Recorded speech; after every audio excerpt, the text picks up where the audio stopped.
참으로 감사합니다. 주님의 은혜가 아닐 수 없습니다. 이 작은 교회 사실 이렇게 꾸려가다가 없어져도 대부분은 모를 거예요.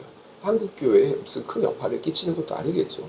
우리가 흔히 아는 유명한 교회, 뭐 사랑의 교회라든지 오늘의 교회라든지 이런 교회가 없어지거나 문을 닫는다 그러면 얼마나 일파만파, 파장이 크고 다들 안타까워하겠습니까? 하지만 그래서 하나님 눈에는 이 함께 걷는 교회가 더 소중한 겁니다. 더 값지고 더 소중한 교회라고 저는 믿어 의심치 않습니다. 11년이면 부부가 결혼을 하고 한 몸을 이루고 시간이 꽤 지난 시점이죠. 신혼의 달달함과 설렘은 이미 오래전에 지나가고 서로에게 충분히 익숙해지면서 닳고 다른 아마 그런 시점이 아닐까 싶습니다.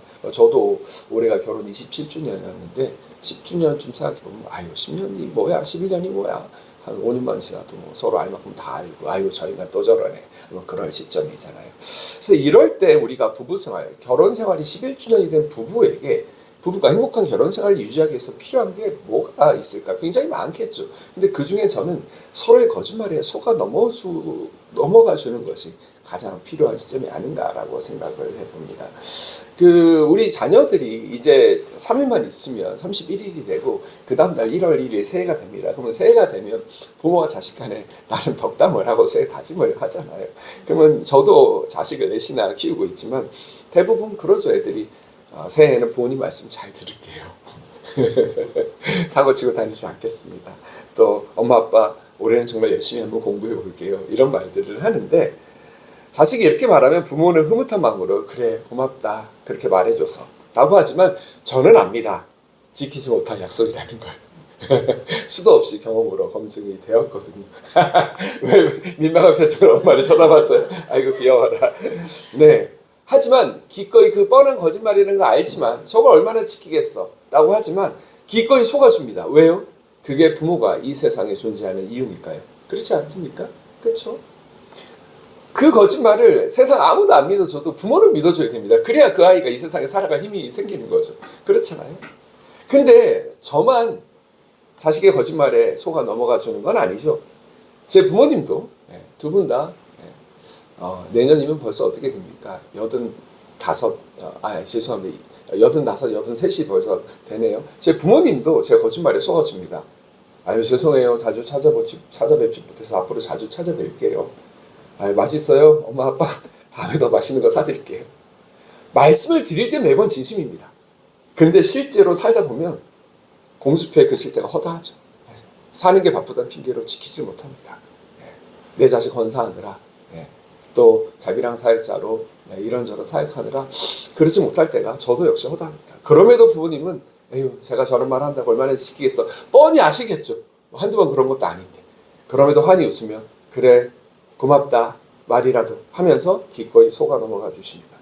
요즘처럼 모두가 똑똑한 세상 너나 없이 스마트한 폰을 쥐고 다들 스마트하게 사는 이 세상에선 속는 사람이 바보라고 하죠. 근데 여러분 어떤 의미에서 속아주지 않으면 그 관계라고 하는 게 지속이 되지가 않습니다. 너 요즘 많이 힘들구나. 내가 널 위해서 기도할게. 라고 하는 그 뻔한 말에 진짜로 기도할 거야? 우리가 정색하면서 반문하지 않습니다. 그렇죠? 인사치레라도 립 서비스라도 고마운 겁니다. 또 오늘의 감사는 절대 잊지 않을게. 라고 하는 그 흔한 말에 진짜로 죽는 날까지 기억할 거지? 라고 따지지 않습니다. 그 말이 흔한 클리셰라도 관용 없고라도 고마운 거죠. 제가 여러분 지금까지 제가 김수호 목사님하고 동갑인데 71년생 제가 주례를 지금까지 한 20번 넘게 섰거든요. 근데 결혼식에서 제일 중요한 순서가 뭐죠? 이렇게 말하면 20대 젊은 분들은 부부가 키스하는 순간 아닙니까? 이렇게 얘기하던데 제일 중요한 순간은 혼인서약이죠. 아무리 성대한 혼인 예식을 올려도 서약이 없으면 그건 결혼이 아닙니다. 보네포가 말했듯이 결혼생활이 혼인서약을 지켜주는 게 아니라 혼인서약이 결혼생활을 지켜줍니다. 그래서 우선순위를 분명히 해야 되는데 그 서약이죠. 저도 28년 전에 사람들 앞에서 27년 전에 무슨 사람들 하나님 앞에서 한 여인을 앞에 두고 서약을 했습니다. 부유하든 가난하든 건강하든 병들든 영원히 이 사람 한 사람만을 사랑하겠다고 약속을 했죠. 근데 결혼식에 들뜸이 가라앉고 차분하게 시험여행도 갔다 오고 나서 일상으로 복귀한 다음에 차분하게 다시 서약서를 읽어보면 야 내가 어떻게 나보다 훨씬 더 큰 그런 말을 겁도 없이 용감하게 내뱉었을까? 라고 하는 생각이 들죠.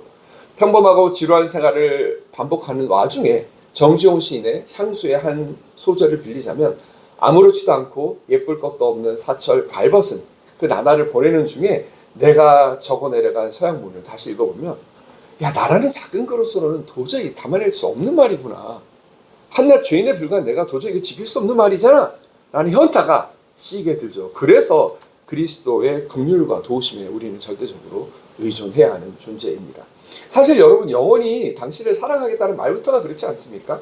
애당초 영원이라는 말이 인간에게 해당되는 말입니까? 아니죠. 택도 없죠. 인간이 사용하기에 적합한 어휘가 절대 아닙니다. 그래서 신학적으로 여러분, 영원이라고 하는 말은 문학적으로나 영화 서사적으로는 내가 당신과 영원히 함께 있을게요 라고 하는 말이 굉장히 낭만적이고 로맨틱하게 들리지만 사실 신학적으로 따지면 영원이라는 말은 오직 신론, 하나님에게만 쓸 수 있는 말이지 인간론에게는 쓸 수 있는 말이 아닙니다. 그럼에도 불구하고 제가 주례를 볼 때마다 20번 넘게 그 신랑 신부가 서로 고백하죠. 영원히 당신만을 죽는 날까지 사랑하겠다. 나와 한 몸 이루는 그 사람의 입에서 나온 당신을 영원히 사랑하겠습니다 라고 하는 그 주제 넘는 그 과분한 인간이 해서는 안 되는 그 말에 기꺼이 속아줄 뿐더러 눈물까지 흘리면서 감동을 받습니다. 그렇죠?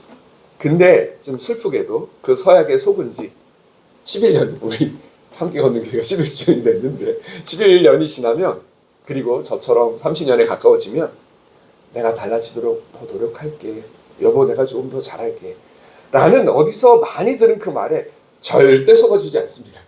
그렇죠? 오히려 에휴, 내가 저 말 한 번만 들으면 1000번째야, 알고는 있냐? 그러거나 아니면 에휴, 매번 말만 하려면 꺼내지도 마 라고 하면서 타박하죠. 그러면서 뒤돌아서면서 에휴, 저 말에 또 써보면 내가 바보지 라고 덧붙이는 일이 우리에게 일어납니다. 사실 결혼생활의 유지는 지키지 못할 말, 머지않아 부도수표가 될 말에 기꺼이 속아주는 것에 달려있다라고 해도 과언은 아닙니다. 그런데 오늘 제가 이 설교를 결혼 세미나로 진행하려는 게 아니에요. 그렇죠? 그러니까 우리가 하나님과 우리 관계를 놓고 얘기하려고 그러는데, 그래서 하나님께를 우리가 초점을 맞춰보면 하나님도 우리에게 늘 속아 넘어가 주신다라는 겁니다. 그렇지 않나요, 여러분? 다시는 죄짓지 않겠습니다 라고 눈물을 흘리면서 주님 앞에 고백할 때 그게 얼마나 속빈강적인지 하나님 뻔히 다 아십니다. 아유, 저 약한 인간이 저 말을 지키기를 하겠냐, 일주일이나 가겠나, 한 달이나 가겠나, 하나님 뻔히 아십니다. 근데 그 말을 내뱉는 그 진심만큼은 기꺼이 믿고 우리에게 속아주시죠. 그렇죠? 그 하나님의 속아주심이 없으면 여기서 우리가 목숨 부지하면서 살아있을 사람이 아무도 없습니다. 이 예배를 드릴 수 있는 사람이 아무도 없습니다. 우리가 구약의 사사기를 읽으면 여러분 다 아실 거예요. 매번 우상 숭배하고 하나님이 치면 회개하고, 그러다가 좀 살만해지면 또 우상 숭배하고 하나님이 또 이웃에 있는 열방을 들어갔고 이스라엘을 치면 또 회개하면서 다시는 그러지 않겠습니다. 하지만 이 거짓의 순환을 반복하는 이스라엘 백성들에게 아마 학을 떼지 않는 분이 아마 없을 겁니다. 그렇지 않나요? 제가 10대 때 처음 이 사사기 읽으면서 뭐 이런 인간들이 있나 싶어갖고, 근데 20대가 되고 나서 얼마 되지 않아 바로 그 인간들이 저구나라는 걸 깨닫죠. 거듭 회개하고 눈물을 흘리고 참여하고 다시는 그러지 않겠습니다 라고 하지만 머지않아 다시 한번 죄를 짓고, 이스라엘은 그래도 한 40년 후에 다시 그들의 마음이 방만해져서 우상을 숭배하였더라 이렇게 되지만 40년이 뭡니까? 4일도 채 지나지 않아서 이전에 지었던 죄를 반복하는 저를 보면서 주님의 그 너그러심이 아니면 제가 이렇게 살아있을 수나 있겠습니까? 라고 단식하는 눈물을 흘리게 되죠. 그런데 우리 하나님은 백성들이 회개할 때마다 오래지 않아 다시 뒤통수 맞을 걸 뻔히 아시면서도 매번 속고 또 속아주십니다. 그렇지 않나요? 구약의 이야기는 하나님께서 계속 자기가 택한 백성들에게 또 속아 넘어가고 뒤통수 맞고 뒤통수 맞는 이야기에 연속을 해도 아마 과언은 아닐 겁니다. 그리고 신약으로 넘어와도 사정은 크게 달라지지 않죠. 이 땅에 오신 하나님, 즉 예수님도 동일한 면모를 우리에게 보여주십니다. 요한복음 13장 1절에 보면 이렇게 돼 있죠. 예수께서는 세상에 있는 자기의 사람들을 사랑하시되 끝까지 사랑하셨다. 이렇게 되어 있습니다. 우리 한번 따라해 볼까요? 자기의 사람들을 사랑하시되 끝까지 사랑하셨다. 네, 예수님 그러셨어요. 그 과정에서 얼마나 많이 자기의 사람들에게 속아 넘어가셨는지 모릅니다. 단적인 예가 베드로가 예수님께서 내가 이제 곧 죽어서 십자가 못 박혀 죽을 것이다. 대제사장들과 서기관들에게 잡혀서 모욕을 당하고 십자가 못 박혀 죽을 것이다 라고 당신의 죽음에 내가 이 땅에 온 예수님께서 이 땅에 오신 그 이유를 밝혔더니 베드로가 정색하면서 다 아시죠? 마태복음 26장에 비록 모든 사람들이 다 주님을 버린다 하더라도 예수님 저 베드로 절대로 주님을 버리지 않겠습니다 라고 장담을 했습니다. 또 몇 줄 뒤에 보면 제가 주님과 함께 죽는 한이 있더라도 절대로 주님을 모른다고 하지 않겠습니다 라고 했고 다른 제자들도 모두 그렇게 말하였다 라고 마태복음 26장 33절과 35절에서 명확하게 기록이 남아 있습니다. 근데 그 맹세가 지키지 못할 맹세임을 주님께서 뻔히 아시면서도 끝까지 속아주시고 믿어주신 거죠. 예수님께서 이미 그 자리에서 아니야 베드로야 너 나 3번 부인할 거야. 첫 번째 수탉이 울기 전까지 나 3번 부인할 거다 라고 하셨음에도 베드로가 아니에요 주님 제가 죽는 한이 있더라도 저 절대 주님 배신하지 않겠습니다. 부인하지 않겠습니다 라고 얘기했을 때 주님께서 너 나 부인해 라고 정색하면서 거듭거듭 반복하지 않으셨어요. 그 뒤에는 아무 대꾸하지 않으시고 표정으로만 그래 네 말 한번 믿어볼게 라고 속아 넘어가 주신 것을 얼굴 표정으로 드러내 주신 거죠. 그렇게 믿어주셨기 때문에 결국은 예수님께서 이미 예상했듯이 당신을 버리고 달아난 심지어 예수님을 저주하면서 부인한 인간 베드로 같은 그리고 이 제자들을 다시 찾아와서 당신의 성령을 그들에게 보내주시고 그들을 재기하게 하시고 우리나라가 참 안타까운 게 한 번 사람이 사회생활하다 넘어지면 재기하기가 너무 힘들잖아요. 그렇죠? 네. 근데 다시 일어서게 하시고 그게 부활이죠. 우리 삶에서 경험한 부활하게 하시고 다시 한번 일어서게 하시고 당신의 사역을 이어나가게 하신 거죠. 그래서 당신처럼 하나님의 나라를 위해서 기꺼운 마음으로 죽어갈 수 있는 존재로 세우신 거죠. 그리고 제가 복음서를 읽다가 이 사실을 발견했을 때 정말 큰 충격을 받고 눈물을 많이 흘렸는데 가룟 유다가 이 다시 부활하지 못했던 다시 재기하지 못했던 사람이잖아요. 네. 예수님을 자기가 팔아넘겼다는 죄책감에 휩싸여서 스스로 목숨을 끊고 만 사람인데 그 가룟 유다가 예수님을 배신할 줄 예수님은 자기를 배신할 줄 뻔히 아시면서도 최후의 만찬 자리에 보면 제가 수십 년을 성경을 읽으면서도 이걸 왜 내가 이제야 봤지라고 했는데 그 최후의 만찬 자리에서 예수님이 십자가 못 박혀서 죽기 전날 그 밤에 어떻게 했었죠? 나를 기념하라며 빵과 포도주로 마지막 식사를 제자들과 함께 하셨잖아요. 이제 헤어지기 전에 하는 페어웰 파티처럼 그렇게 했는데 그때 이는 내 살이라 이는 내 피라 기념하셨을 때 여러분 놀라운 게 가룟 유다에게도 빵과 포도주를 내어주셨거든요. 제가 그걸 수십 년 동안 놓치고 있었거든요. 그러다 40대 들어서서 그걸 발견하고 깜짝 놀라고 눈물을 흘렸었는데 조금 있으면 30분이든지 1시간이든지 조금 있으면 나가갖고 제사장들을 불러와서 병사들을 불러와서 예수님을 잡아갈 그 가룟 유다 있잖아요. 그 가룟 유다에게도 빵과 포도주를 내어주십니다. 즉 십자가에서 흘릴 피와 십자가에서 찢길 살이 배신자 가룟 유다를 위한 것이기도 함을 보여주신 거죠. 이것만큼 예수님이 기꺼이 속아주신다는 것을 보여주는 극명한 사례가 어디 있겠습니까? 그래서 하나님께서 여러분 우리에게 이렇게 기꺼이 속아 넘어가 주셨기 때문에 우리도 하나님에게 기쁘게 속아 드려야 합니다. 오늘 설교 주제가 하나님께 속아 드리는 자녀잖아요. 그래서 저는 올 새해에는 2026년에는 우리가 하나님께 어떻게 속아 넘어갈 수 있을지 그 생각을 좀 해볼 필요가 있다고 생각을 합니다. 제가 이렇게 말씀을 드리면 여러분 의아하실 거예요. 아니 하나님이 우리에게 속아 넘어주시는 것까지는 목사님이 알겠는데 아니 하나님이 우리에게 거짓말 하시나요? 우리가 하나님께 속아 드리자뇨. 그 무슨 말씀이십니까 목사님이라고 여러분 반문하실지 모르겠는데 네 하나님 우리에게 거짓말 하십니다. 네? 라고 반문하시겠지만 제가 몇 가지 사례를 한번 보여드릴게요. 한번 보세요. 믿음의 조상이 누구죠? 아브라함과 사라 부부입니다. 대표적으로 하나님께 속아 넘어간 사람이죠. 아브라함과 사라가 믿음의 조상이 된 건 저는요 사실 이게 뭐 검증되지 않은 거지만 제 신학적 상상력을 조금 발휘해보면 아브라함과 사라 이전에도 하나님께서 그들을 불러내신 사람들이 있었을 거라고 생각을 합니다. 근데 그 부름에 응하지 못했다고 생각해요. 하나님께서 어떻게 불러냈죠? 본토 친척 아비집을 떠나 내가 너에게 지시할 땅으로 가라라고 하셨습니다. 근데 그 부름에 못하겠는데요.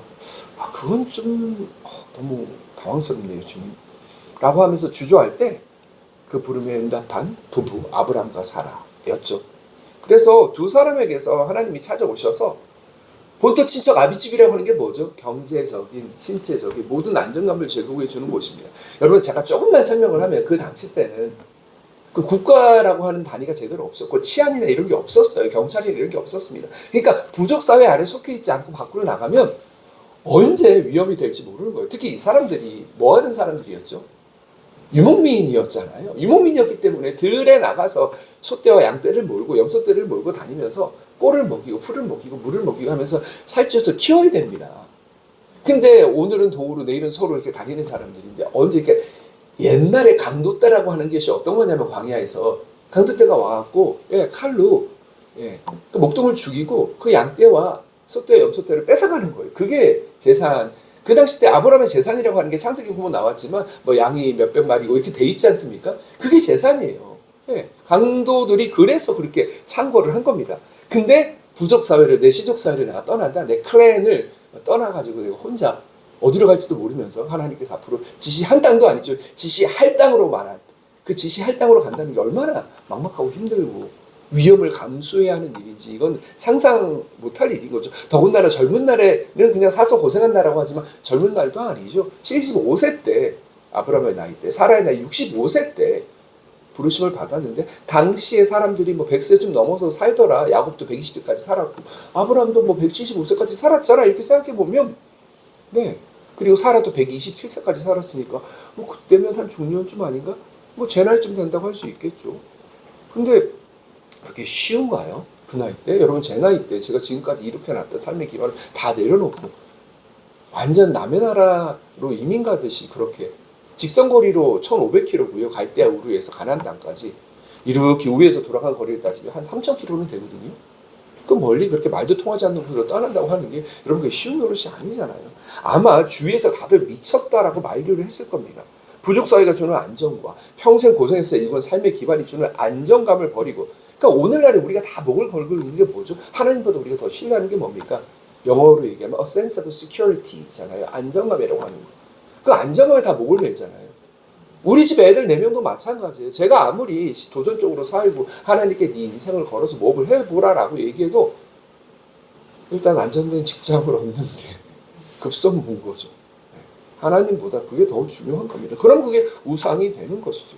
그거를 제가 뭐 딱딱하게 교조주의자처럼 그거 우상 숭배야 그걸 버려 이렇게 말하고 싶지 않아요. 왜냐면 우리 사회가 우리 젊은 청년들이 우리 자녀들이 자기 인생을 모험을 걸어볼 만 하게끔 살지 못한 환경을 만들어놨잖아요. 혹독한 진짜 제가 얼마 전에도 외국에 나갔다 들어왔지만 정말 한국 사회 얘기하면 항상 컴페티션 외국 사람들도 다 알아요. 한국에서 왔다 그러면 요즘 한국 잘 나가더라. 모든 분야에서 얘기하면서도 근데 한국이 참 살기가 요즘 표현으로 난이도가 쉽지가 않지. 인생 난이도가 제가 컴퍼티션이 너무 심하지 않냐. Too much competition in Korea 이렇게 얘기하거든요. 진짜 맞아요. 경쟁이 너무 심하니까요. 그래서 아무튼 아브라함과 사라 얘기로 돌아와서 부족 사회가 주는 안전함, 또 신체적인 피지컬한 시큐리티와 그다음 평생 고생해서 일군 삶의 기반이 있고 이제 내가 노년이 중년 이후가 됐으니 좀 편히 살아보자 라고 할 수 있잖아요. 사람이라면. 근데 그것이 주는 안정감, a sense of security를 버리고 주위에서 다들 미쳤어? 너 어디 간다고? 가나안 땅? 거기 저 레반테 그 맨 끝에 애굽 이집트 옆에 있는 그쪽 지역? 다들 만류했을 텐데 사실 거기 가나안으로 가는 것도 정확히 몰랐죠. 내가 너에게 지시할 땅으로 가라고 했으니까. 근데 갈대아 우르에서 가나안까지 3000km 거리를 갔다. 놀라운 거죠. 그래서 제가 참 좋아하는 일본계 미국인 신학자인 마츠오카 교수님이 이런 표현을 쓰거든요. 당신의 책에서 Holy Insecurity라는 말을 합니다. 제가 일부러 아까 Security라고 하는 영어 단어를 얘기했잖아요. 그 Security를 반대말을 하면 앞에 IN을 붙여서 Insecurity라고 하면 반대말이 되거든요. 영어로. 보통 영어를 반대말로 만들 때 IN이나 IM을 붙여서 이렇게 그렇게 만들죠. Possible, impossible 이렇게 하듯이 그렇죠? 그래서 IN을 붙이면 insecurity가 되면 그게 불안정성이라는 단어가 됩니다. 불안정성. 그러면 holy insecurity는 뭐죠? 거룩한 불안정성이라는 한국말로 번역을 해볼 수 있을 겁니다. 거룩한 불안정성.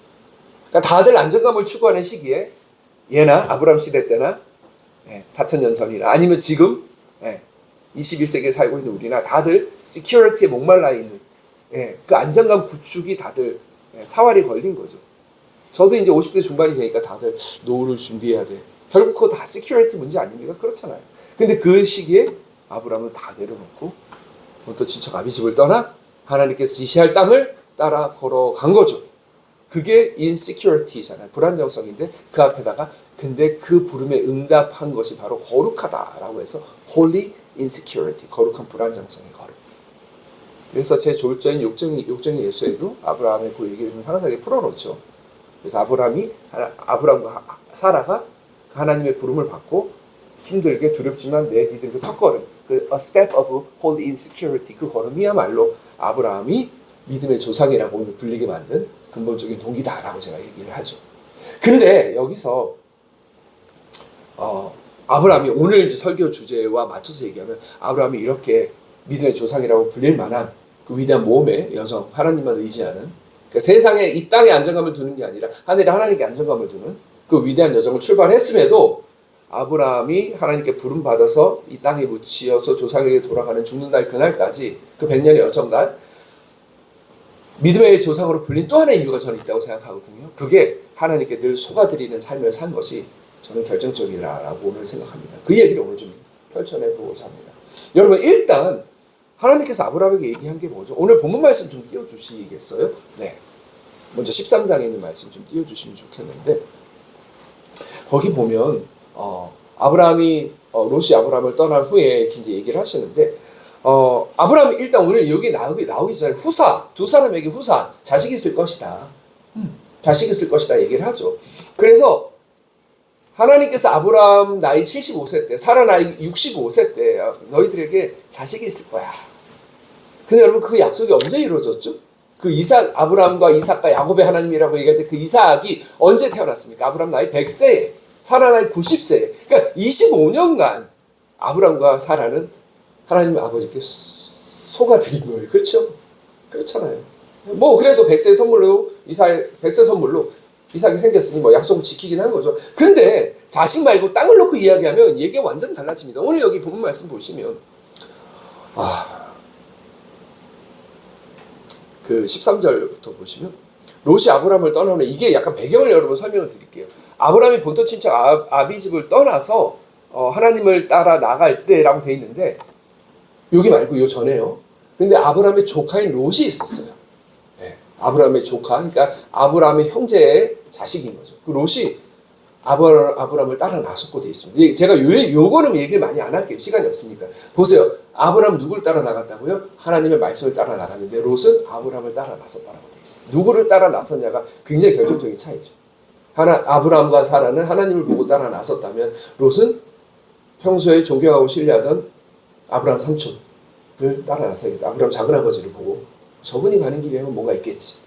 괜히 저 3,000km 떨어진 거리를 가는 게 아닐 거야 라고 롯은 아브라함을 보고 따라 나섰다라고 성경에 기록하고 있습니다. 이 차이점에 대해서 제가 오늘 초점을 맞추지 않으려고 그래요. 논점 일탈이 되니까. 그래서 둘이 같이 이렇게 떠난 겁니다. 그래도 나름 괜찮았겠죠. 외롭지 않았겠죠.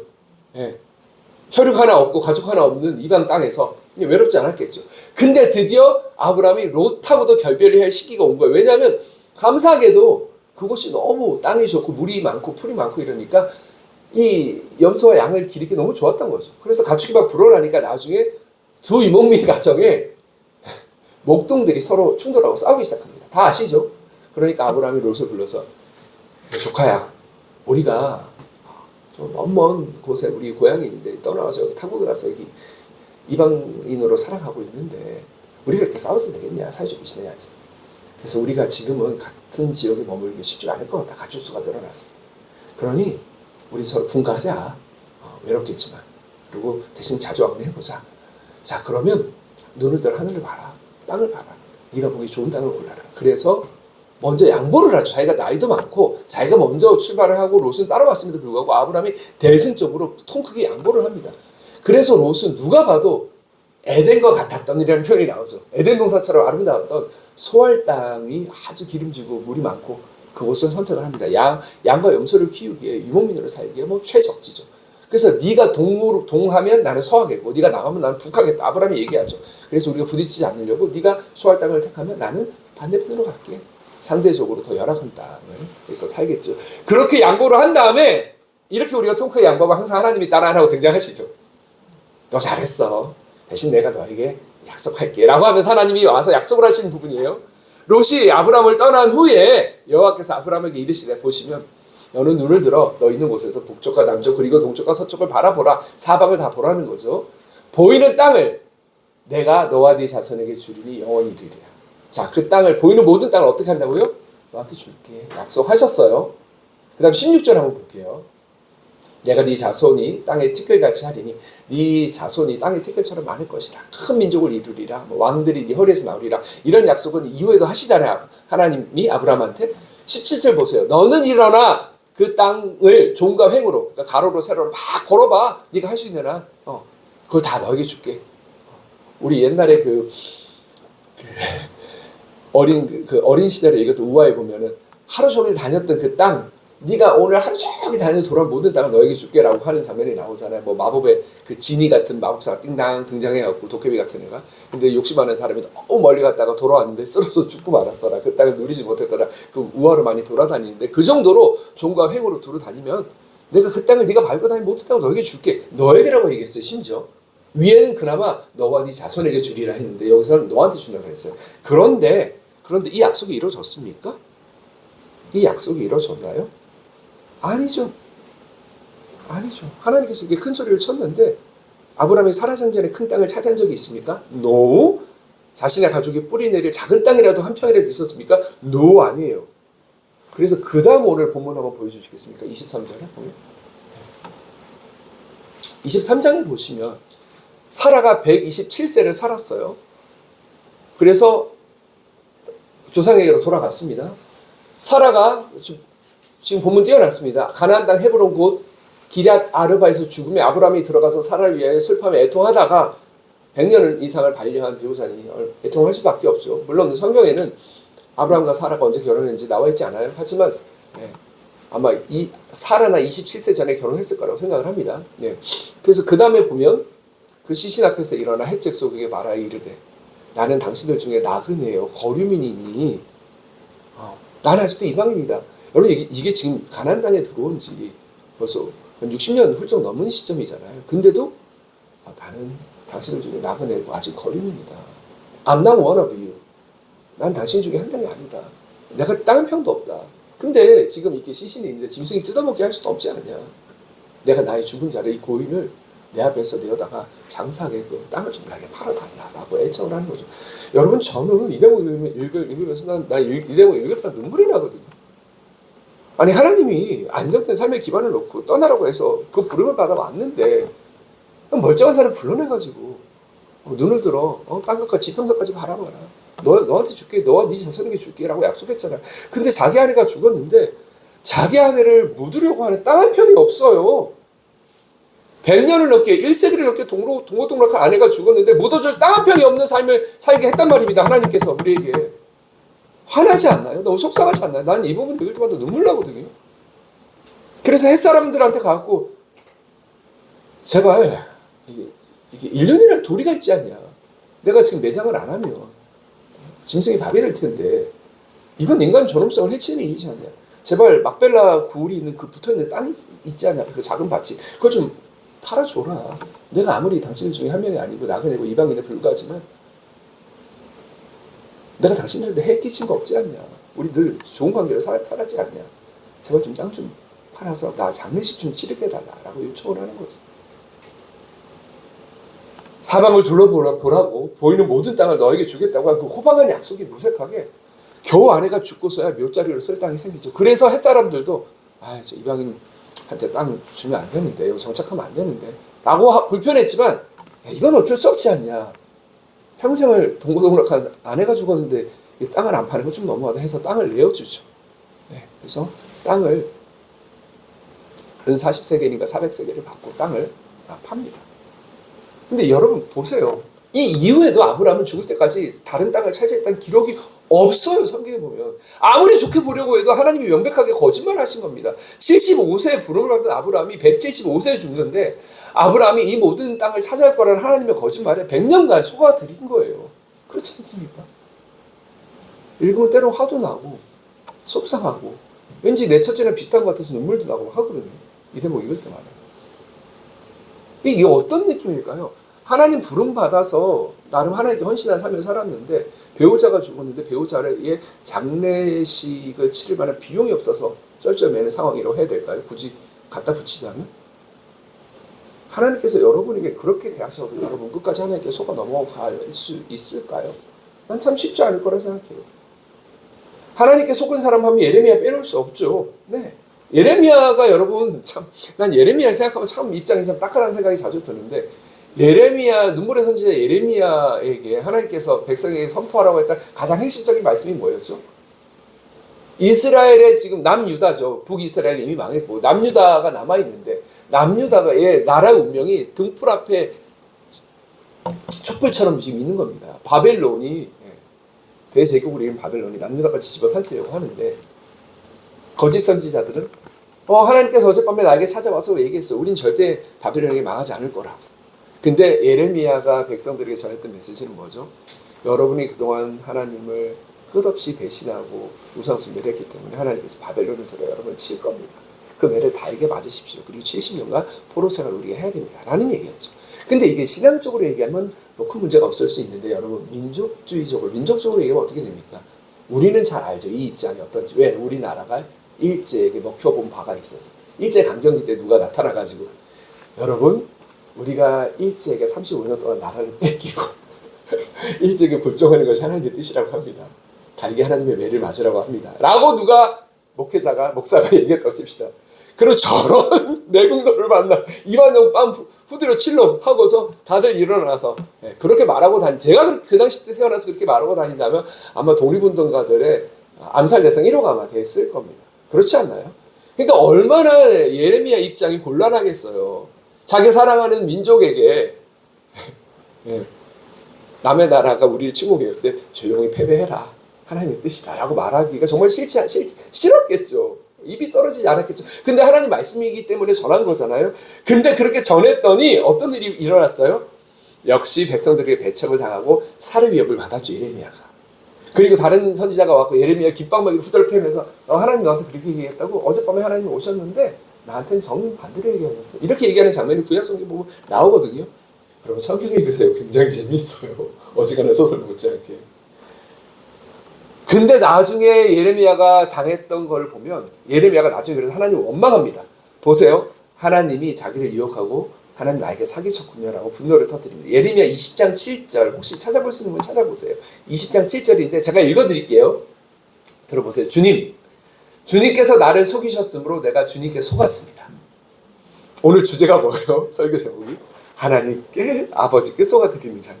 제가 아버지 주님께 속았습니다. 주님께서는 나보다 더 강하셔서 나를 이기셨으므로 내가 조롱거리가 되니 사람들이 날마다 나를 조롱합니다.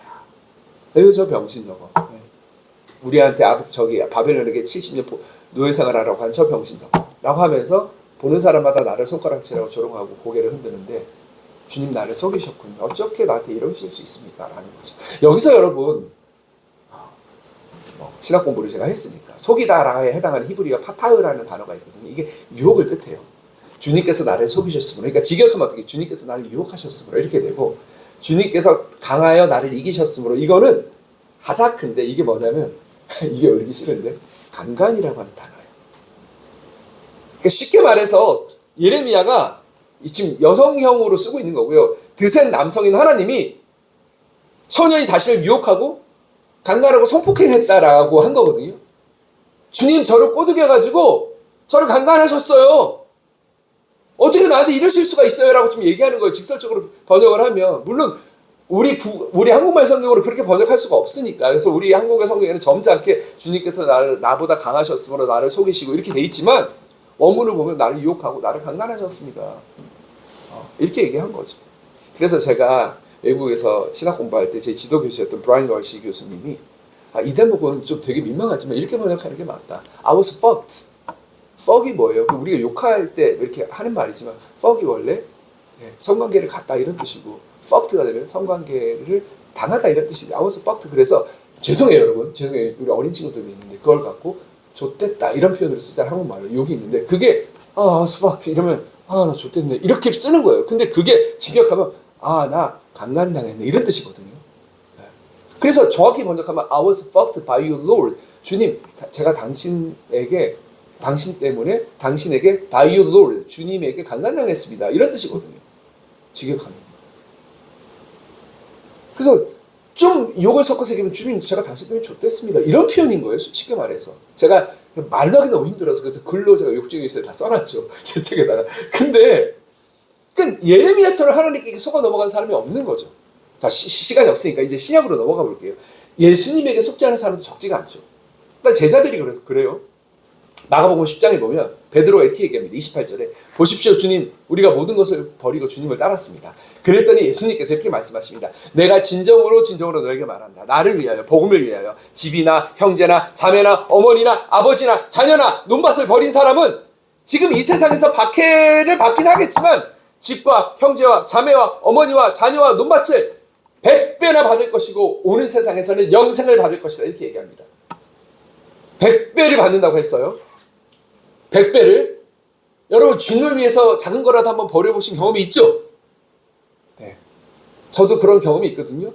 100배를 받는다고 했는데 과연 그런가요? 100배는 뭐예요? 10배? 1배, 2배도 못 받는데요?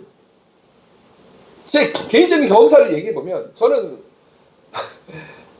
국문과 대학원까지 다니다가 그 길로 쭉 갔더라면 제 인생이 난이도가 조금은 떨어지지 않았을까. 지금처럼 힘들지 않았을 텐데 라는 생각이 가끔 들 때가 있어요. 본전 생각이라고 여러분 아시죠?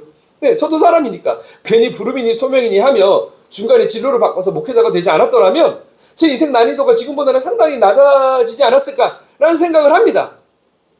제 주위에도 하나님 나라의 운동에 헌신했던 특별히 선교단체 간사님들 또 기독교 시민단체 운동가들 제 주위에 후배들 많아요. 네, 선배들.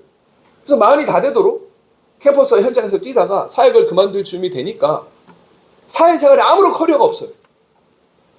캠퍼스 간사님들, 기독교 시민단체 운동가들, 이분들 목회자들도 아니야. 신학도 안 했어. 그러니까 뭐 교회 부교육자로 취업하기도 힘들어.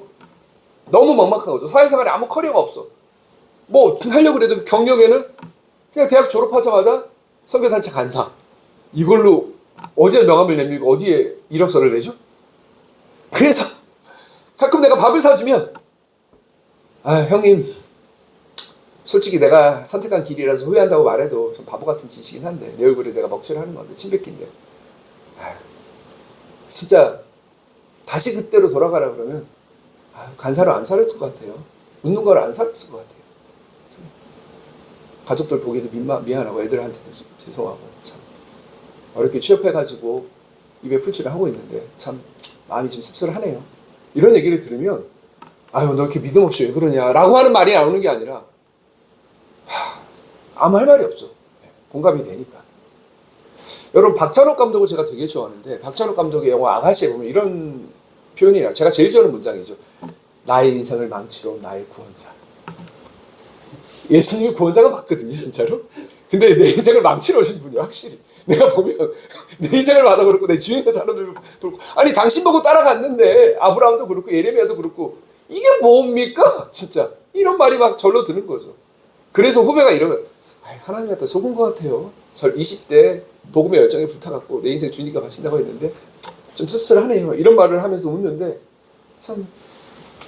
근데 여러분 제가 오늘 여러분께 말씀드리고자 하는 말은 뭐냐면 그래서 하나님 너무하셨어요 라는 원망이 아니라 그럼에도 제가 주님께 기꺼이 속아 넘어가는 한 해를 살기로 내년에도 결단을 하겠다는 겁니다. 여러분도 그러시면 좋겠다는 말씀을 드리고 싶어서 오늘 이 설교를 준비한 겁니다. 네, 그러셨으면 좋겠어요. 네, 그러셨으면 좋겠어요. 하나님이 참 우리를 또 예수님 많아요. 솔직히 보면 진짜 내가 이거 시간이 없어 얘기를 다 못하는데 마태복음 10장 28절에도 보면 이런 말이에요. 내가 진정으로 너에게 말한다. 여러분 예수님께서 진정으로 아멘이라고 하면서 말한다라고 할 때 주의 깊게 봐야 되거든요. 여기 서 있는 사람들 가운데 죽음을 보지 않고 살아서 인자가 누구예요? 자기잖아요. 자기 왕권을 차지하고 오는 것을 볼 사람들이 있다. 그러니까 사람들이 이렇게 생각한 거예요. 예수님께서 죽으신 다음에 부활 승천하신 다음에 재림하시는데 우리 세대에 다시 오시겠구나. 그래서 초대교회를 장악했던 사상이자 분위기가 뭐냐면 따라해볼까요? 재림의 임박성. 재림의 임박성. 곧 주님께서 오실 거라고 임박감이 다들 있었어요. 그래서 좀 뭐 군대식 표현을 하면 평시가 아니라 전시 상황이 된 거죠. 초대교회가. 그래서 일상보다는 성경에 초점이 맞춰지고 신학도 일상신학이나 생활신학. 제가 이분은 전공자하고 전문가잖아요. 근데 일상신학, 생활신학이 아니라 성교신학이 고도로 발달하게 된 거죠. 그 초대교회 때.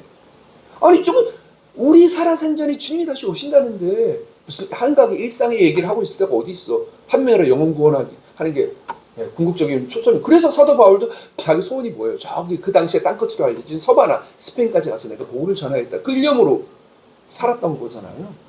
진짜. 근데 예수님이 오셨나요? 웬걸요? 2000년 지났는데 지금도 안 오시네. 환장하네. 진짜 환장해. 그럼에도 우리는 하나님께 속아드려야 돼요.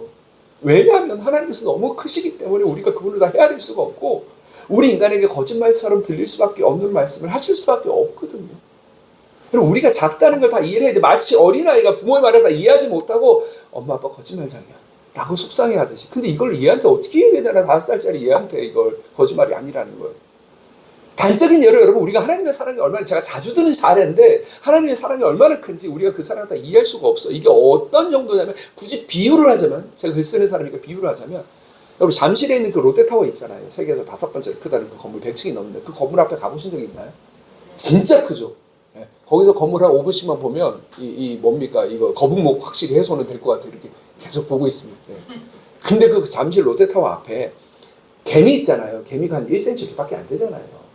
그 개미가 그 앞에 보도블럭 큰 사이를 지나간다고 칩시다. 그럼 그 개미가 고개를 들어서 잠실 롯데타워를 보면서 이 건물이 얼마나 큰지 그걸 알 수 있겠습니까? 그 내부에 얼마나 많은 방이 있고 시설이 있는지 그걸 다 알 수 있겠냐고.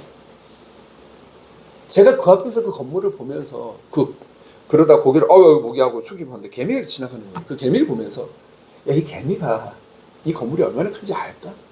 근데 우리가 너 벌레 같은 야곱아 라고 했던 우리가 과연 하나님의 사랑이 얼마나 큰지 우리가 다 알까? Definitely 난 몰라요. 절대 몰라요. 당연히 모르죠.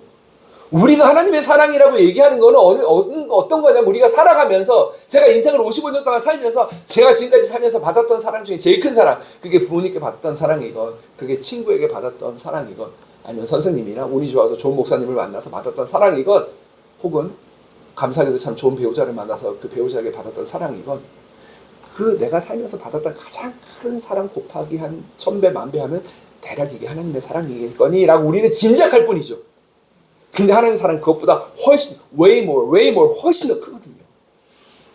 그래서 하나님께서 우리가 그분의 사랑을 진짜 1만이라도 조금이라도 알도록 하신 방편이 뭐죠?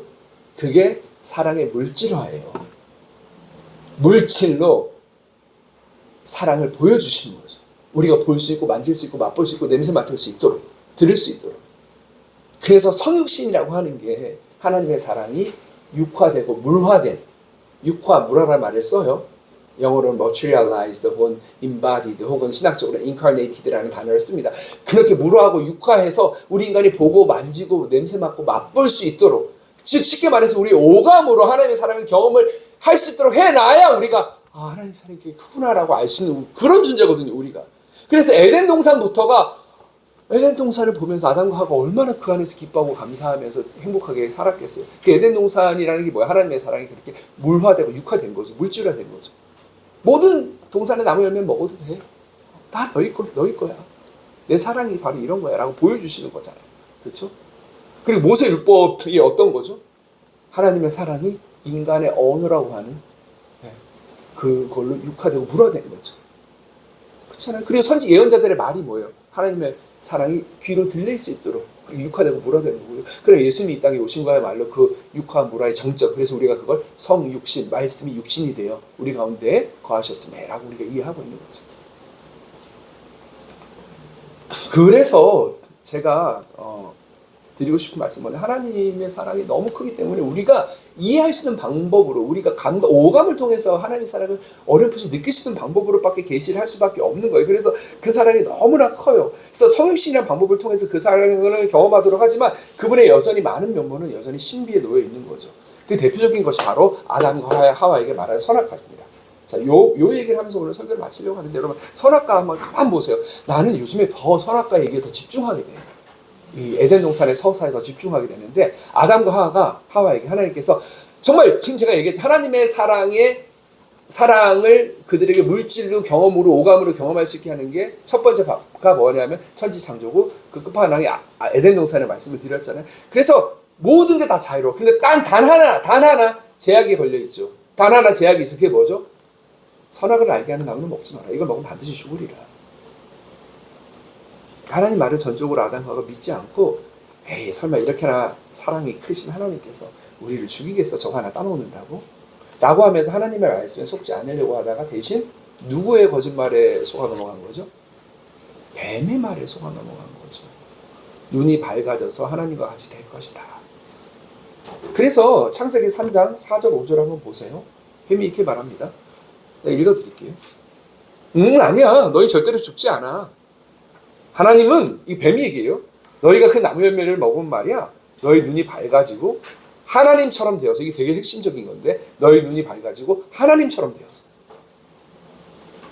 한 목소리로 얘기해 볼까요? 하나님처럼 되어서 선과 악을 알게 된다는 것을 아시고 너에게 그렇게 얘기한 거야 라고 뱀이 이렇게 얘기합니다. 그래서 지금 하나님의 말과 뱀의 말 둘 중에 누구의 말을 믿어야 될지 결정해야 될 상황에 놓였거든요. 근데 하나님의 말에 속아 넘어가지 않고 뱀의 말에 속아 넘어가기로 선택을 한 거죠. 자기 마음의 욕망을 따라서. 그래서 여러분 눈이 밝아져서 하나님처럼 되어서 우리가 모든 것을 알게 되면 눈이 밝아져서 모든 걸 알게 된다는 게 무슨 얘기예요? 아무에게도 속아 넘어가지 않는다는 얘기잖아요. 그렇지 않나요? 그렇죠? 제가 이 말씀을 오늘 설교에 갖다가 쓸 수 있는 근거가 여기 생긴 거죠. 눈이 하나님과 같이 되어서 선악을 알게 되고 모든 걸 다 분별하게 되면 난 안 속아 넘어가. 내가 바본 줄 알아 라고 우리가 말하게 되죠. 그래서 어떤 것에도 속아 넘어가지 않으면 그게 과연 행복한 길일까요? 그게 우리가 스마트해지는 길일까요? 아니요. 저는 그게 곧 지옥의 시작이라고 생각해요. 우리가 그 점을 여기서 생각해 봐야 하는 겁니다. 가정이든 교회든 사회에서든 어떻게든 난 속아 넘어가지 않겠다 라고 하는 것. 그것이 모든 것을 다 알아 궁구하려고 하는 것. 눈이 밝아져서 선악을 분별하고 하나님처럼 되어서 모든 걸 다 알게 되는 그 상태야말로 어떤 의미에서 지옥의 출발이라는 거죠. 여러분 내가 아무리 지혜롭고 명석해져도 세상의 모든 이치를 궁구하고 선악을 분별하고 이게 거짓말인지 진실인지 다 알아차릴 수는 없는 거예요. 에덴 동산의 서사는 우리에게 보여주는 거예요. 하나님의 말씀에 속아 넘어가지 않으려고 들면 결국 뱀에게 속아 넘어갈 수밖에 없다는 걸 분명히 보여주는 거죠.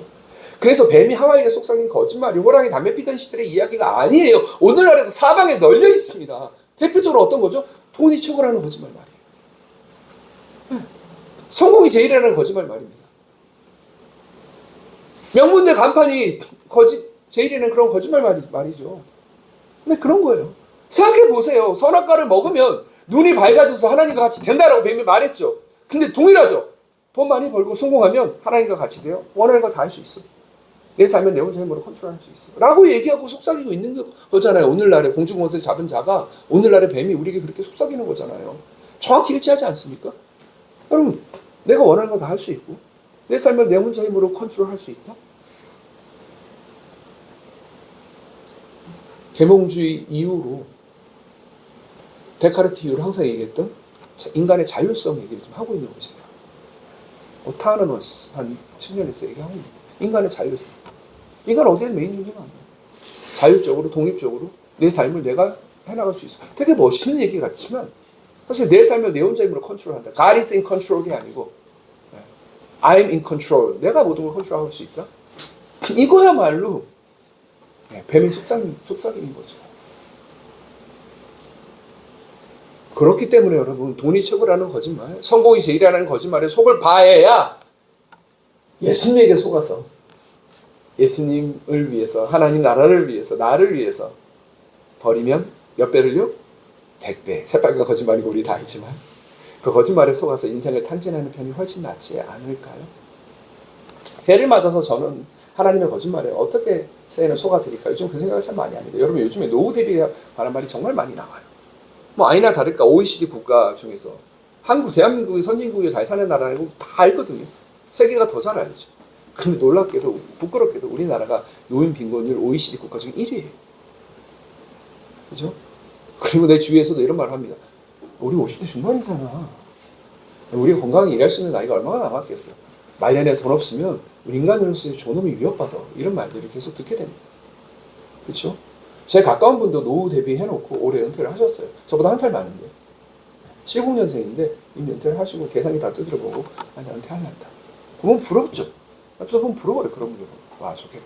흔히 말하는 파이어족이라는 말 여러분 아시죠? 파이어족이 뭐죠? 파이어가 Financial Independence. 재정적 자립하고 그 다음에 RE니까 Retire Early. 조기 은퇴. 그래서 40대 이전에 40대로 넘어가기 전에 30대 후반까지 재정적으로 독립 다 해갖고 이제 은퇴하는 거. 더 이상 먹고 살기 위해서 일하지 않는 거. 그거 다 선망하는 눈으로 바라보는 거죠. 그런 사람들이 막 흔히 말하는 죄송해요. 돈지랄하는 거 막 사진 찍어서 올리면 보고 와 100만 팔로워들이 열심히 좋아요 눌러주고 나도 이렇게 됐으면 좋겠어요. 막 이렇게 하는 게 오늘날의 행태이고 분위기인데 여러분 저도 그래서 부러워서 한번 해보고 싶었어요. 그래서 10월 말에 제 생일 축하하는 날 가족들을 모아놓고 가족 모임을 하면서 케이크를 자르고 같이 나눠 먹으면서 아빠가 너희들이 괜히 할 얘기가 있다. 방에 들어가지 말고 내 얘기를 좀 들어달라. 한 10분 정도. 우리 집에 알다시피 애가 넷인데 지금 막내가 고1이잖아. 지금 고1이거든 막내가. 내가 앞으로 5년만 더 너희들 뒷바라지를 할게. 그럼 막내도 한 21 나이라 한 22살 정도 되니까 5년만 더 뒷바라지하고 그러고 나면 아빠는 아비 노릇에서 은퇴할게. 파이어족은 아니지만 나름 파이어족 흉내를 내보고 싶었던 거죠. 그러면서 제가 선포했어요. 그리고 5년 후에 엄마 아빠 재산이라고 지금 이거 집안채 있는데 제가 2년 전에 아파트를 분양을 받았거든요. 되게 감사하게도. 평생 무주택에 내 자녀니까 점수가 무지막지하게 높아갖고 어디든 다 될 수 있어갖고 은행에 모기지를 잔뜩 얻어가지고 은행 집이라고 하는 게 더 가깝겠지만 아무튼 분양받은 아파트가 있으니까 그 아파트를 팔아서 가난한 사람들이 다 나눠주고 아빠는 임대 아파트를 들어가든지 아니 외국에 제3세계 가난한 나라 가서 봉사하는 삶을 살 거다라고 5년 후에는 그렇게 할 거다라고 애들한테 얘기를 해놨어요. 물론 그게 5년이 아니라 10년 후가 될지도 모르고 전 앞일을 모릅니다만 내일 일은 안 몰라요잖아요. 하루하루 살아요. 그래서 제가 아파트에 처음 들어갔더니 사람들이 목사님 아파트 사니까 뭐가 좋아요? 이렇게 물어보더라고요. 그래서 아파트 예전부터 살면서 나한테 왜 그걸 나한테 물어보냐 했더니 아니 목사님 입장에서 어떤지 궁금해서 그러길래 제가 뭐라 그랬냐면 샤워할 때 안 추워서 좋아요 그랬어요. 샤워할 때 요즘 같은 겨울에 안 추워서 좋다고. 전에는 샤워할 때마다 너무너무 추웠거든요. 그래서 제가 처음에 아파트 2년 전에 입주할 때는 야 내가 53이니까 여기서 한 30년 살다가 내가 무슨 뭐 그거를 재산 증식을 위해 산 것도 아니고 더 이상 2년마다 한 번씩 맨날 전세 재계약하고 뭐 이사 다니고 너무 힘들어서 우리 아내가 제발 우리 좀 집 좀 얻자 해갖고 우리 아내 성화를 못 이겨서 아파트 분양을 받았는데 다행히 우리 아내 병원에서 일을 하고 있어서 우리 아내가 모기지가 돼가지고 이렇게 분양을 받았는데 야 내가 여기서 한 30년 살다가 이제 죽으면 되겠다. 그리고 우리 어머니 아버지가 하고 있는 방식이 있죠. 주택연금이라고 하나요? 집을 은행에다가 저당 잡혀놓고 매달 생활비 받아 쓰는 거. 뭐 그렇게 살면 되겠네. 저도 그 당시 그렇게 생각을 했거든요. 근데 아까도 말씀드렸다시피 요즘 노후 대비라고 하는 게 마치 노후 대비 필요하죠. 대책 없이 노후 맞지 않을 것도 난 지혜로운 건 아니라고 봐요. 우리가 믿음이 있다가라고 해서 아무런 계획도 없이 그냥 하나님께 다 맡기고 산다는 게 그 믿음의 표현일 수도 있지만 그게 무책임일 수도 있는 거거든요. 그러니까 우리가 여러분 잘 보셔야 돼요. 구약 시대 보면 제가 자주 하는 얘기지만 그 느헤미야라고 하는 지도자가 있잖아요. 성벽을 재건했다. 그 느헤미야가 얼마나 집요하고 계획적인 인간인지 보세요. 저랑은 성향이 틀려요. 저는 이상주의자라서 마음이 동하면 이거 할 거야 라고 질러버리거든요. 근데 느헤미야 같은 사람은 꼼꼼히 따지면 내가 이거 할 수 있을지 없을지 따져봐요. 근데 그것도 신앙의 한 표현인 거예요. 느헤미야는 믿음이 없어갖고 다 따져보고 계획 세우고 치밀하게 준비한 게 아니에요. 각자의 성향에 따라서. 베드로 같은 사람은 그냥 일단 지르고 보잖아요. 내가 죽을지언정 주님 부인하지 않겠습니다. 열정을 따라가는 삶이고 느헤미야는 냉철하죠. 티에 가까운 인간일 것 같아요. 꼼꼼히 보고 성전 재건할 때도 아무도 없는 밤에 나귀를 타고 나와갖고 어느 부분이 제일 취약한지 이걸 언제까지 제거를 할 수 있을지 꼼꼼히 살펴보잖아요. 제가 젊었을 때는 그런 게 그렇게 따지고 계산하는 게 믿음이 없는 사람의 생각을 했거든요. 근데 지금은 성향이 다르구나 이렇게 생각을 합니다. 그것도 신앙의 한 표현인 거죠. 근데 어쨌거나 요즘에 그렇게 노후가 너무 우상숭배가 된 것 같은 느낌이 저한테 싸하게 드니까 야 이거 안 되겠다. 제가 마치 15년 전에 한국에 들어와가지고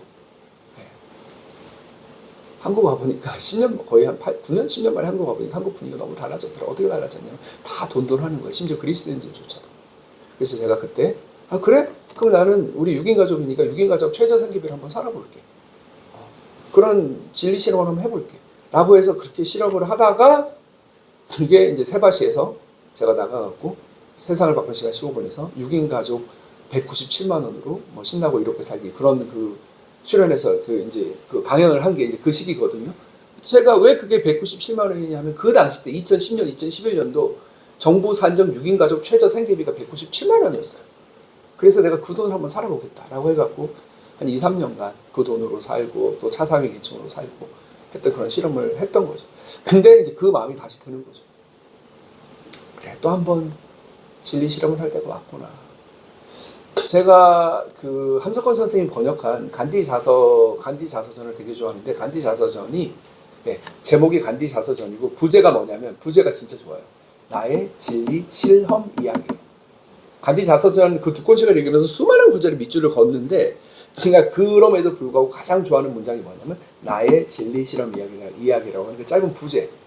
진리라고 하는 건 머리로 알고 마음으로 뜨거지고 아멘하고 그치는 게 아니라 삶으로 살아내는 실험을 해야 되는 거예요. 왜 실험이냐? 실험이라는 항상 실패하잖아요. 완벽하지 않잖아요. 온전하지 않잖아요. 실험이라고 하고 실패하면 또 해야 되잖아요. 여기 이과 쪽 사람들 있으면 알겠지만 실험하고 또 하고 또 하잖아요. 수백 번 하잖아요. 그래서 실험이거든요. 그래서 나의 진리, 실험, 이야기. 진리를 알았으면 실험을 해야 되거든요. 몸으로 살아내야 되는 거거든요. 부딪혀 봐야 되는 거거든요. 함기고는 지난 11년간이 저는 그런 진리 실험의 이야기였다는 걸 저는 믿어 의심치 않습니다. 그래서 하나님께서 기쁘게 보시고 사랑하실 거라는 말씀을 감히 제가 드린 것입니다. 그래서 또다시 한번 하나님께 속아 넘어가면서 진리 실험을 할 때가 온 건가라는 생각이 이제 드는 거죠. 그래서 집 팔아 가난한 사람들에게 나눠주고 임대아파트로 한국에 살면 임대아파트로 들어가거나 한국에는 일꾼들이 많으니까 우리보다 더 훨씬 열악한 제3세계 가난한 나라에 가면 거기 가서 봉사하며 살겠다. 선교사를 홀수 너무 무겁다. 그냥 셀프로 나를 내가 파송해서 절반은 봉사하고 나도 억울하니까 절반은 내가 원하는 삶을 좀 살아보겠다. 했더니 아빠 원하는 삶 뭐 이러더라고. 말지 않냐. 원 없이 읽고 쓰고 싶다. 그냥 읽고 싶은 책 실컷 읽고 쓰고 싶은 책 실컷 쓰고 싶다. 나 지금 니네 부양하느라고 진짜 읽고 싶은 책 쓰고 싶은 책 한 권을 편하게 못 읽고 지금 출판사랑 계약한 책이 2년째 미뤄지고 있는데 내가 민망해서 더 이상 할 말이 없다. 할 말이 없어. 그렇다고 너희 잘못은 아니야. 굳이 잘못이 있다면 능력은 아빠가 문제인 거고. 그랬더니 애들 반응이 이러더라고. 저 재산을 팔아 가난한 사람들에게 나눠주고 나를 쫓으라. 저거 예수님이 부자 청년한테 한 얘기 아니야? 우리 집 애들이 이러더라고. 어디서 주워 들은 건 있어갖고 목사 자식들이라고. 그러더니 아빠가 부자가 아닌데? 왜 저 말씀을 자기에게 적용을 하지? 이러더라고요. 그래서 내가 그 얘기를 우리 글쓰기 교실 학생들에게 웃으면서 했더니 우리 글쓰기 교실 분들이 그러더라고. 원장님, 거기서 원장님이라고. 원장님, 부자만 아닌 게 아니라 청년도 아니죠. 둘 다 이제 부자 청년에게 한 말씀인데 부자도 아니고 청년도 아닌데 왜 그 말씀을 고지굿대로 문자적으로 적용을 하려고 그래서 이렇게 얘기를 하시더라고. 근데 어쨌든 애들이 그런 얘기를 하고 있으니까 우리 아내가 야, 니네 아빠는 참 언제나 청년 같다. 그러면서 그러더니 여보, 당신이 까먹고 있는 게 있는데 이 집 말이야. 그 명의가 나랑 공동명의로 명의되는 거 알아? 내가 동의 안 하면 못 팔아. 이러더라고. 팔더라도 내 목숨 떼줘, 반은. 나는 아직 준비가 안 돼 있어. 이러더라고. 그래서 제가 웃으면서 그래? 그럼 팔아가지고 당신 뭐 남겨주면 내가 그것까지 억지로 헌신하라고 할 수 없으니까 당신 그래서 뭐 작은 아파트라도 들어가면 뭐 덕분에 나도 거기 얹혀서 한번 살면 안 될까? 했더니 그건 아닌데 임대아파트 산다며 가서 살아 막 이러면서 그날 밤 웃었던 기억이 납니다. 여러분 제가 최근에 있었던 이렇게 떠벌리는 거는 나중에 그렇게 살면 되지 목사님 뭘 그 설교를 통해서 얘기를 하십니까? 이럴 수도 있는데 제가 스스로 먹은 마음을 지키지 못할까봐 이렇게라도 떠들어야 그 부담감으로 조금이나마 실천하지 않을까봐 나중에 5년 후에 10년 후에 박 목사님 예전에 함께 오는 교육 11주년 설교 오셔갖고 집 팔아서 가난한 사람 나눠준다는데 왜 안 팔아? 뭐 이러면서 그렇게 얘기하면 그게 부담이 돼서라도 좀 실천하지 않을까 스스로 매어 놓으려 지금 얘기를 하고 있는 거거든요. 근데 여러분 저도 알아요. 제가 이렇게 얘기하는 건 제가 집을 팔아서 가난한 사람들에게 나눠주고 제가 무일푼이 되더라도 그 이후에 제가 어떻게든 제 노후를 꾸려갈 수 있다는 자신감이 있으니까 하는 얘기죠. 나 글쓰기 교실 계속 하면 되지 뭐. 이런 자신감이 조금 있으니까 제가 하는 얘기죠. 예. 알아요. 저도 제 주제 압니다. 제가 무슨 아무것도 생활에 방편이 없는데 그렇게 다 내어놓을 수 있겠다? 저 그렇게 믿음 좋은 인간 아닙니다.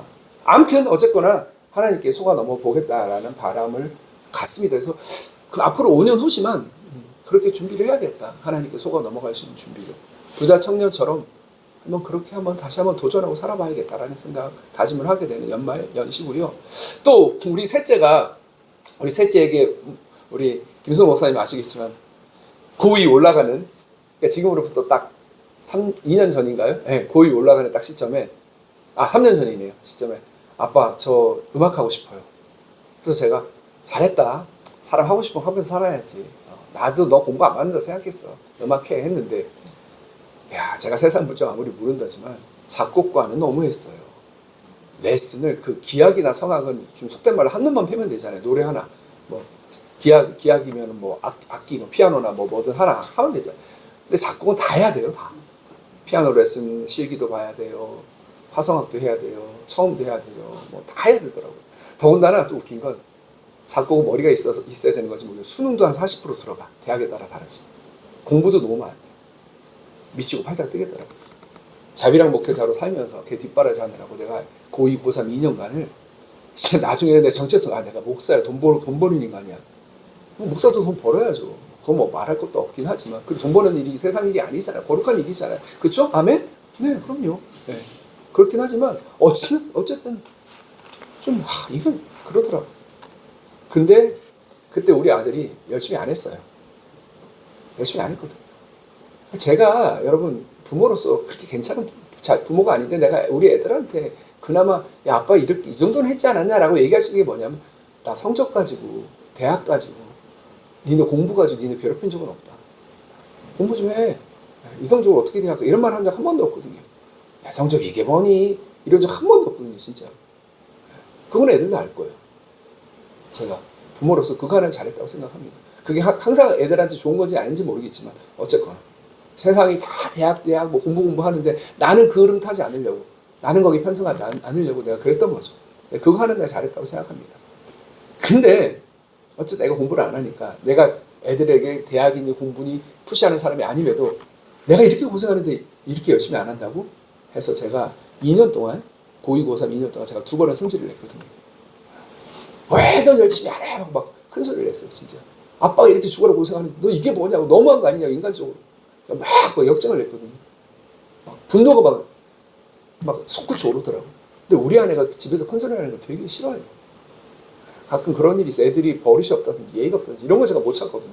다른 부분은 되게 관대한데 제가 그런 거 못 참거든요. 그래서 문화적으로 제가 되게 관대해요. 애들 뭐 10대 때 뭐 염색하겠다. 해. 우리 아내는 아니 웬 염색이야. 20살 넘어서 하지. 대학 가서 뭐 어때 하고 싶으면 하는 거지. 엄마 나 귀 뚫고 싶은데 뚫어. 아유 싫은데 또 우리 애들 아빠도 귀 뚫고 다니는데 왜 난 안 돼? 해. 문화적으로 저 관대하거든요. 근데 예의가 없다. 이기적이다. 자기만 생각한다. 이런 거 제가 못 참거든요. 특히. 그래서 그럴 때는 진짜 저도 언성이 올라가는데 그날 언성이 제가 이제 2년간 2번 내가 올린 거죠. 그리고 내가 씩씩거리면서 안방에 딱 들어오면 우리 아내가 보통 이렇게 얘기하죠. 아휴 좋게 얘기하지 그랬어. 소리를 질러. 우리 아내 보통 이렇게 얘기하죠.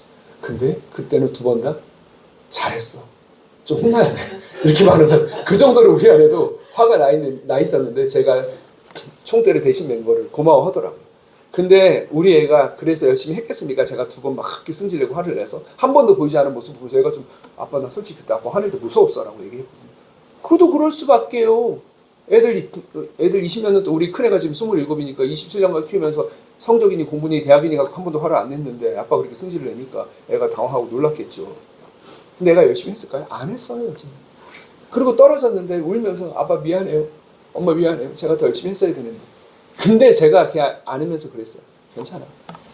너도 했었다. 아빠가 인생을 살아보니까 사람이 열심히 하려고 해도 안 될 때가 있더라. 이번에 그렇겠지. 그러면서 제가 애를 위로해주고 위로해주고 달래줬거든요. 내 안에 이런 너그러움이, 저도 세상 놀랐습니다. 아무튼 그래서 근데 우리 아들이 그러고 대학 떨어지고 나서 지난 1년간, 올 2월에 고3을 졸업했으니 1년간 놀았어요. 5개월간 히키코모리처럼 방에서 아무것도 안 하고 컴퓨터만 하고 있었어요. 제가 무서워서 좀 겁이 났습니다. 제가 저러다가 이게 완전히 삶의 방식으로 굳어지면 어떡하지? 겁이 났어요. 겁이 났어요. 무서웠어요.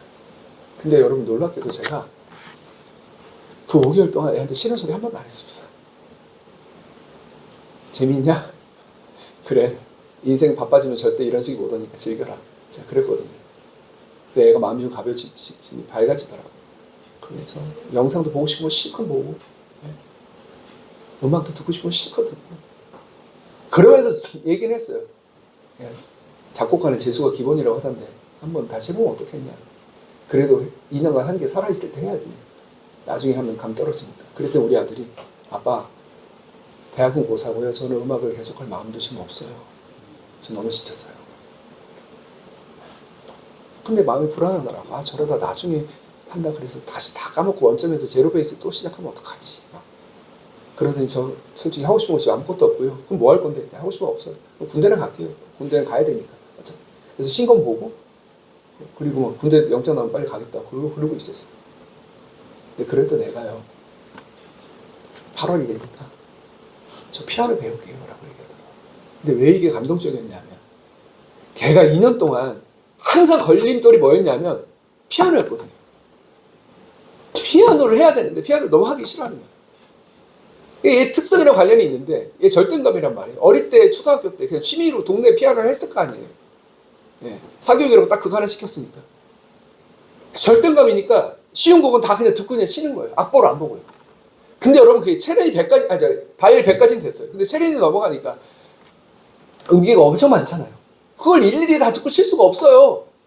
그때는 악보를 봐야 돼요. 독보법을 배워야 돼요. 그리고 하나하나 같은 말이 한마디를 100번씩 쳐서 느리게 점점 빨라지는 걸 해야 되고 그 지루한 반복 과정을 돌파를 해야 돼요.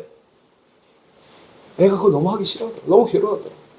초등학교 5학년인가? 4학년쯤 됐는데 나 피아노 치기 싫다. 악보를 봐야지. 나 악보 보기 싫어서 하는 건 알아. 이제 피아노 선생님한테 들었어. 혜연이가 요즘에 피아노 치기 자꾸 싫어하는데 악보를 안 봐서 그렇습니다.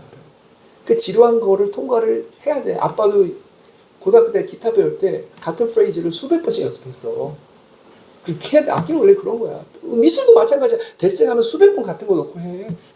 그 지루함을 통과를 해야 돼. 그래야 늦게 되는 거야. 라고 근사한 말로 얘기했지만 애가 돌파를 못 하더라고. 그리고 너무 힘든데 괴로운데 취미로 하는데 괴로워서 되겠니? 그만둬라 해서 그만뒀거든요. 근데 그게 음대 입시 준비하는데 또 다시 발목을 잡더라고요. 결국 그 지점에서. 우리도 그렇잖아요. 넘어지는 데서 계속 같은 지점에서 넘어지잖아요. 그렇죠? 여러분 가만 보세요. 여러분 회계 노트 한번 보세요. 20년 전에 회계한 거랑 지금이랑 똑같을 거예요. 좀 다른 얘기긴 하지만. 근데 걔가 피아노를 다시 하겠대요. 그게 내가 얼마나 그래. 내가 집에서 눈물을 내고 그 말 듣고. 진짜 상계역 앞에 있는 신의 한국수라고 하는 그 국수집에서 국수 사주면서 아빠 나 피아노를 다시 하려고 이러더라고. 진짜 그러더니 지난 11월 14일이었나요? 수능 보던 날. 수능이네 벌써? 오늘 말씀 참 좋았다라는 말을 한 번도 들은 적이 없어요. 우리 아내 말로는 당신 밖에서 인정받으니까 나한테까지 인정받으면 교만해져서 안 돼라는 게 명분이라고 하지만 그건 핑계고요. 본인이 인정하는 말을 잘 못해요. 그게 자기의 사랑의 언어가 아니에요. 우리 아내의 사랑의 언어는 봉사예요. 봉사를 끊임없이 날 사랑한다고 표현하는데 제 사랑의 언어는 봉사가 아니기 때문에 우리 아내의 봉사를 우리 아내는 100을 담아서 봉사라는 사랑의 언어로 저에게 사랑해라고 고백했는데 저는 그게 반도 안 들리는 거죠. 솔직히 제 귀에는. 그래서 제가 사실 연애 때부터 결혼생활 포함하면 30년 넘게 부탁했어요. 제발 나한테 칭찬 좀 해줘. 사랑하는 칭찬은 고래도 춤추게 한대잖아. 제발 칭찬 좀 해줘. 우리 아내가 그때마다 알았어. 노력할게. 아니요. 그래서 지난 11월에도 한 번 다퉜어요. 뭘 가지고 다퉜냐면 제가 우리 딸 문제로 걱정이 돼갖고 얘가 내년에 어떻게 할지 우리 딸도 항상 제 기도 제목이거든요. 이렇게 얘기를 하니까 나는 사실 공감받고 싶어서 그러면 우리 아내가 이렇게 얘기할 줄 알았어요. 이렇게 얘기할 줄 알았어요. 아유 당신이 우리 환희 때문에 걱정이 많구나. 그 말 그렇게 말해줄 줄 알았거든요. 그랬더니 우리 아내가 대뜸 공감의 언어가 아닌 해결책. 아이 뭘 이렇게 고민해. 이렇게 하면 되고 저렇게 하고 이렇게 하면 되겠지. 근데 그 순간 막 화가 머리 끝까지 치밀어 오르는 게 왜냐하면 이거 역시 인정하는 말처럼 나 칭찬 좀 해줘처럼 내가 늘 얘기했던 게 내가 말할 때 해답과 정답 솔루션을 내밀지 말고 그냥 공감해줘. 그냥 내가 했던 말 그대로 말아. 나 엄청 진짜 걱정되네 라고 말하면 아니 뭘 그거 걱정해 라고 얘기하지 말고 당신이 걱정이 되는구나. 이렇게 내가 던진 공을 그대로 캐치볼 하듯이 내가 던진 공을 그대로 받아 그대로 다시 넘겨주면 돼. 아니면 나는 앵무새입니다 라고 생각하면서 내가 했던 말을 그대로 반복하면 돼. 앵무새가 했던 말 그대로 반복하잖아요. 심지어 이건 제가 쓴 책에도 나와 있어요. 제가 쓴 책 듣기의 말들이 보면 상대방 말을 가장 잘 들어주는 방법은 캐치볼 하는 거다. 상대방이 나에게 던진 말을 그대로 돌려주는 거다. 그대로 앵무새처럼 반복하는 거다. 제 책에도 썼어요. 오죽하면 여보 내가 쓴 듣기의 말들 책 읽었어? 읽었지. 거기에 내가 캐치볼 말하기 앵무새처럼 말하기라고 했는데 왜 안 해줘? 내가 지금 걱정되고 스트레스 받고 힘들다 그러면 당신이 걱정이 많구나. 딸 문제 때문에. 이렇게 반응해주면 된다고 내가 몇 번 얘기했어. 수십 번, 수백 번 얘기했잖아. 왜 거기다 솔루션 제시해? 막 화가 머리끝까지 치밀어 오는 거예요. 여러분 공감하시죠? 대부분 집에서는 역할이 남녀가 바뀌긴 하겠지만 어쨌든 우리 집은 그래요. 그래서 내가 그러면서 뭐라 그랬냐면 그럼 우리 아내가 뭐라 하는지 아세요? 나 맨날 까먹어. 맨날 이래요. 그 얘기를 30년 넘게 들어요. 그럼 내가 항상 그 말 할 때마다 뭐라고 하는지 아세요? 냉장고에 좀 써놔. 냉장고에 붙여놔. 공감의 언어, 칭찬의 언어. 이거 포스트잇에 붙여놓는 게 그렇게 힘드니? 그리고 내가 솔직히 얘기할게. 우리 결혼하고 5년 차에 내가 울면서 얘기했잖아. 나 인정하는 말 좀 해달라고. 나 공감하는 말 좀 해달라고. 그래서 당신이 까먹으라 그러길래 까먹으면 냉장고에 써서 붙여놓으라고. 내가 결혼 5년 차에 그때부터 얘기했잖아. 그럼 당신 그때마다 뭐라 그랬어? 붙여놓는다고. 여보 그거 붙이는데 22년 동안 당신 거짓말했어. 안 붙여놓고. 제가 막 언성 높이면서 막 그렇게 화를 역정을 낸 거예요. 설교하면서 역정돼서 미안한데 여러분 이해하시죠? 제 입장 공감해 주실 거죠? 너무 화가 나는 거예요. 아니 그거 붙이는 게 그렇게 힘든가? 맨날 붙인다 그래. 근데 안 붙여요. 근데 그때 그거 통화를 하고 있었는데 제가 뭐 어디 있었는데 그때 제가 미얀마에 있었거든요. 아시는 분은 알겠지만 제가 미얀마 사회선교를 좀 다녀왔어요. 미얀마 군부 독재라서 그 밑에서 군부 독재에 맞서 싸우는 사람을 몰래 만나려고 약간 좀 위험한 미션을 수행하면서 다녔거든요. 군인한테 잡혀갖고 취조도 당하고 제가 그러긴 했어요. 제가 있었던 곳에서 좀 떨어져 강 건너면 거기 막 폭격이 일어나고 뭐 이랬었어요. 좀 무섭기도 했어요. 근데 어쨌든 무사히 다녀왔는데 제가 미얀마에 있었는데 우리 아내가 너무 미안하다고 내가 이번에 꼭 붙여놓겠다고. 제가 12월 18일 한국에 들어왔거든요. 일주일 정도 됐죠. 집에 들어오자마자 냉장고부터 봤어요. 안 붙여놨어요. 제가 언제 이 거짓말을 언제까지 제가 속아 넘어가야 됩니까? 진짜 인간적으로 넘어가지 않습니까? 남편이 읍소를 하고 사정을 하고 눈물이 흐르면 부탁을 하면 아니 생판 모르는 사람이 아니 원수가 해도 들어주겠다. 그렇지 않나요? 어떻게 이렇게 안 할 수가 있어요? 물론 우리 아내 마음에는 그렇게 안 해도 우리 남편이